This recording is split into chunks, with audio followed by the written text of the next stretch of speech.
ساکن ناحیه به نام شمس‌الدین شاهین از جماعت دهات شوراباد خولای حیات بیگی مشهور در حلقه فرزندان شکرانه میکند که تاجیکستان عزیز ما سال تا سال آباد زیبا گشته ایستاده است. این عائله که به هنرهای مردمی مشغول هستند، اعلام شدن سال 2018 را همچون سال رشد سیاحی و هنرهای مردمی غمخواری نوبتی پیشوای ملت در حق هنرمندان می‌یابند. در عائله فرزندان نبیره و ابیره‌ها در سوزنی، کشیده‌دوزی، چکندوزی و گلدوزی و در تیار نمودن طعام‌های ملی هنرمند هستند. من با کسبای پیش مونت چکندوزی هنرمندی هم هنرمون پرورده شدیم. جمالک ساز کنی، نقروتا کنی، قروتا هم قریب بر هم خورده. فرزندا را نگاه کنی. ما فخر میکنیم که گرچنده که کارکنی دولتی باشیم، باز در خانه هنرهای مردمی را و جوانان نشان میتیم.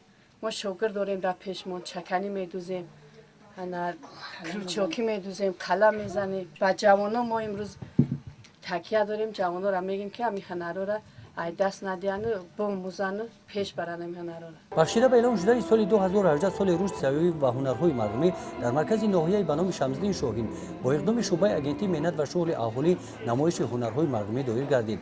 در قطار دیگر هنرمندان نمونه چادر و کرته‌های چکن دختر خوله حیات بیگم و فرزندانش از دهه سیبدره با نقش و آرایشش دقت تماشابینان را به خود جلب نمودند.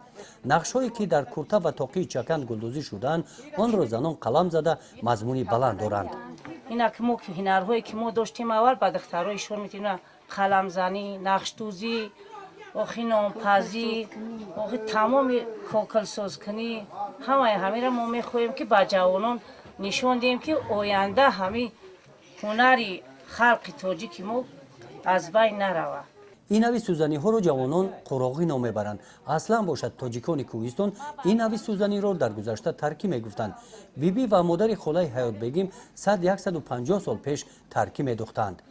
هنرهای مردمی مخصوصا در همین ناحیه شمس‌الدین شاهین هنرهای مردمی به نهایت از سالهای مقدم انکشاف یافته بود و امروز اون عنعنه‌هایی که سالهای پیشتر مردم میکردند رواج میدادند، امروز همون عنعنه‌ها در بین جوانان و نورستان خیلی انکشاف یافته است. دور نمیرویم، یکی از مسئله هایی که امروز در بین دختران و زنان بسیار رایج است این کشیده دوزی یا که در بین مردم ناحیه شمس‌الدین شاهین بخصوص در منطقه خیراب با نام نقش دوزی، لباس های نقشین، نقش دوزی، برای دیوال دوزی، کرته چکن دوزی، مالی چکن دوزی و حتی ما در خاطرم هست خور بدیم سله چکن میدوختن برای شاهایی که برای شاهها سله چکن میدوختن. هنرمندی در این عالم من بعد نیز ادامه خواهد یافت.